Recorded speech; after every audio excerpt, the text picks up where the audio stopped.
before the board. Judd, Hoff, I invite you to the podium.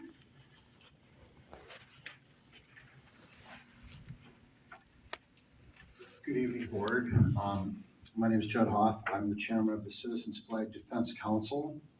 And I want to start by saying I spoke with city attorney or city councilman Andrew Weiner last week, and he said that a lot of community leaders are going to be forced to decide what's more important, the First Amendment or the flag and its sanctity. I have good news for you. You're not going to have to decide that, because that question has already been decided by codified law.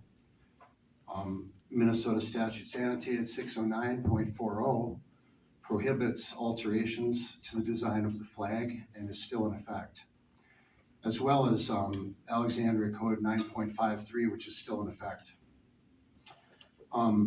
The legislators back in 1970 and 1971 already considered the First Amendment when they drafted these codified laws that are still in effect to this day. We can't be so crass as to think that it's some new idea that we just come up with, like, where's Waldo? Oh, I spotted him. It's the First Amendment. We can't do this. No, it's already been thought of. It's already been considered. And it was decided in their wisdom that the sanctity of the flag is more important than people's First Amendment rights when it comes to redesigning and altering the representations of our flag as they are publicly displayed. There is also a code in the school district, 506, G and H, which mandates that all persons present on school property must be in compliance with state and local laws.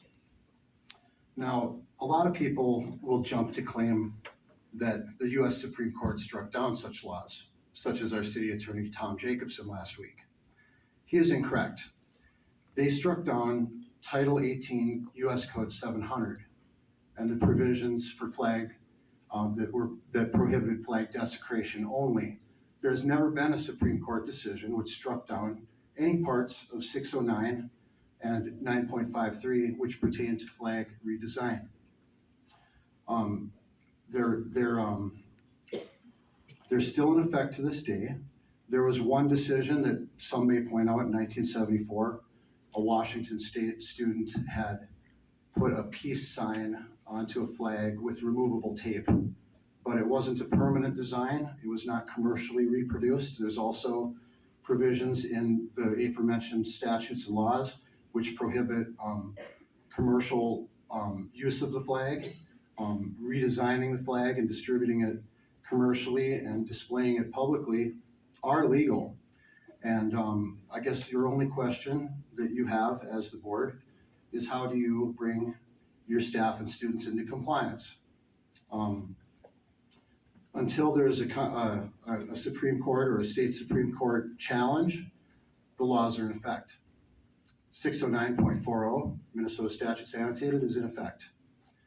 Flag redesigns are illegal. And I worry about our students and the confusion that's taken place in the last 50 years and the way that the flag has been reinvented and redesigned and promulgated and used and taken advantage of for people and all their special individualized agendas. It's been selfishly twisted and distorted, and it goes on a daily basis.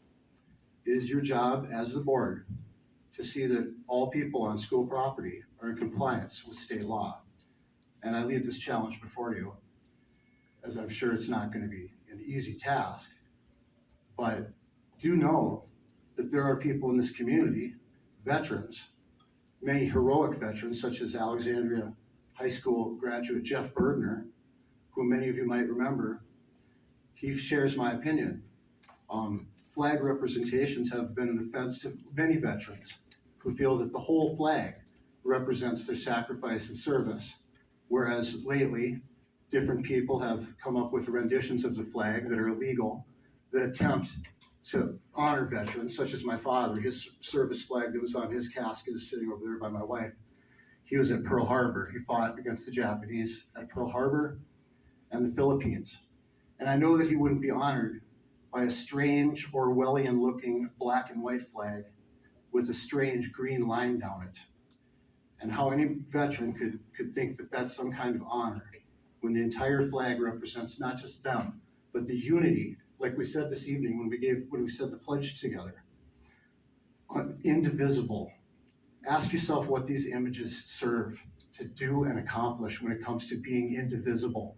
Are these altered images uniting us, or are they dividing us? You can ask yourself that, but one question you do not have to ask yourself is, are they legal? Because they are not. Thank you for your time. Any Thank you. questions? I know, so just a couple of comments, and I know we had a chance to talk a little bit last week, so appreciated the conversation.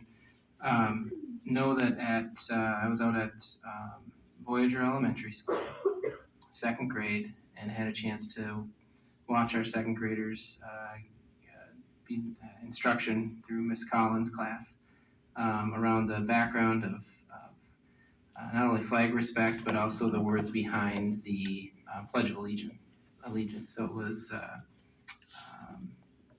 nice to see that. I know not everybody gets a chance to see that. I had a chance to see that, and just appreciate the work of our teachers across the district continuing to promote those components going forward. And appreciate your time here this evening, Mr. Hoff. Thank you. Thank you. Have a motion to adjourn.